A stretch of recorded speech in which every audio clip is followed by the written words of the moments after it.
স্বাগতম আজকের বাংলা নিউজে। শুরুতে দেখবেন সংবাদ শিরোনাম, এরপরে দেখবেন সম্পূর্ণরূপে বিস্তারিত।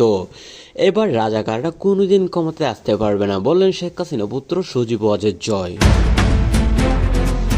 এরপর দেখবেন এনসিপি নিষিদ্ধ করতে হবে, বললেন মির্জা ফখরুল ইসলাম আলমগীর।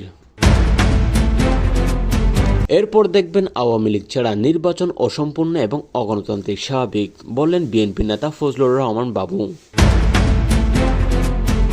এরপর দেখবেন সংবিধান পাল্টালে বাংলাদেশ ধ্বংস হয়ে যাবে, বললেন বীর মুক্তিযোদ্ধা বঙ্গবীর কাদের সিদ্দিকী। এবং সর্বশেষ দেখবেন শেখ হাসিনা ফিরলে সবার আগে সমন্বয়কদের বিচার হবে, বললেন সোহেল তাজ। এতক্ষণ শুনলেন সংবাদ শিরোনাম, এবার দেখবেন সম্পূর্ণরূপে বিস্তারিত। তবে বিস্তারিত দেখার আগে আমাদের চ্যানেলটি অবশ্যই সাবস্ক্রাইব করে দিবেন। ৭১-এর সংবিধান পাল্টালে বাংলাদেশ ধ্বংস হয়ে যাবে, বললেন বীর মুক্তিযোদ্ধা কাদের সিদ্দিকী। বঙ্গবীর আব্দুল কাদের সিদ্দিকী, যিনি ১৯৭১ সালে মুক্তিযুদ্ধের একজন খ্যাতনামা সেক্টর কমান্ডার, সেক্টর ১১-এর বীর উত্তম খেতাবপ্রাপ্ত বীর মুক্তিযোদ্ধা, কাদেরিয়া বাহিনীর প্রতিষ্ঠাতা এবং কৃষক শ্রমিক জনতা লীগের সভাপতি হিসেবে পরিচিত। সম্প্রতি একটি জনসভা বা সাক্ষাৎকারে অত্যন্ত কঠোর এবং আবেগপূর্ণ ভাষায় সতর্কবার্তা দিয়েছেন। তিনি বলেছেন যে ১৯৭২ সালে ৭১-এর চেতনায় গড়ে ওঠা সংবিধানকে যদি পাল্টানো হয় বা মৌলিক নীতিগুলো জাতীয়তাবাদ, সমাজতন্ত্র, গণতন্ত্র এবং ধর্মনিরপেক্ষতা থেকে সরিয়ে দেওয়া হয়, তাহলে বাংলাদেশ ধ্বংস হয়ে যাবে।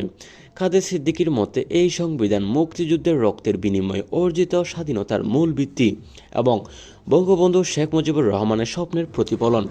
এটাকে পরিবর্তন করা মানে মুক্তিযুদ্ধের চেতনাকে অস্বীকার করা এবং দেশকে পাকিস্তানের আমলের দিকে ফিরিয়ে নেওয়া।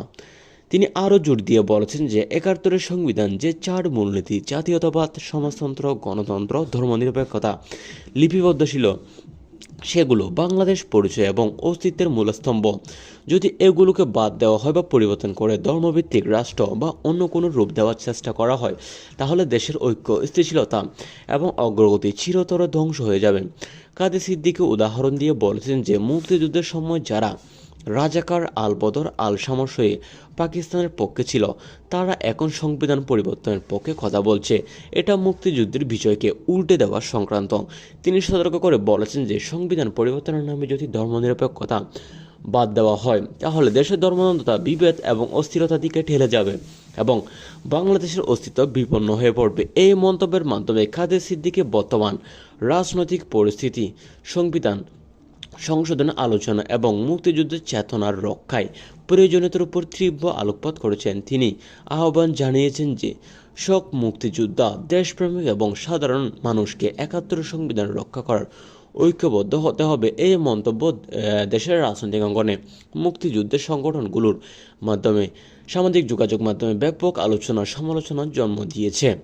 মুক্তিযুদ্ধের পক্ষে শক্তিগুলো এতে একমত পোষণ করেছেন এবং বলেছেন যে সংবিধান পরিবর্তন মানে স্বাধীনতার চেতনাকে বিশ্বাসঘাতকতা। অন্যদিকে কিছু রাজনৈতিক গোষ্ঠী এবং এই মন্তব্যকে পূর্ণ চিন্তাধারার বলে উড়িয়ে দিয়েছেন, বলেছেন যে সংবিধান পরিবর্তনের মাধ্যমে দেশকে নতুন করে গড়ে তোলা যেতে পারে। কাদের সিদ্দিকীর এই সতর্কবার্তার রাজনৈতিক সংকট এবং ভবিষ্যৎ প্রজন্মের জন্য একটা বড় বার্তা হিসেবে দেখা হচ্ছে।